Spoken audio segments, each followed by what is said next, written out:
अम्मा बाद औज़ु बिल्लाहि मिनश शैतानिर रजीम बिस्मिल्लाहिर रहमानिर रहीम। जनाब सदर, मोहतरम उस्ताद अकराम और मेरे मकतब साथियों, अस्सलाम वालेकुम। वालेकुम अस्सलाम। मुझे आज जिस मौजू पर लबकुशाई करने का मौका मिला है उसका उन्वान है मकाम उस्तादा। मैं अपनी तकरीर का आगाज इस शेर से करना चाहता हूँ।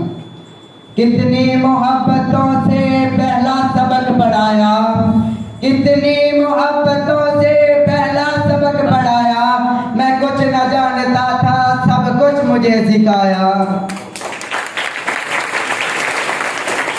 पहुंचा दिया फलक तक उस्ताद ने यहाँ से, पहुंचा दिया फलक तक उस्ताद ने यहाँ से, वाकिफ न था जरा भी इतने बड़े जहां से। जनाब सदर, उस्ताद इंसानियत का सुतून है, यही इंसानियत की पहचान है और यही इंसानियत का बुनियाद है।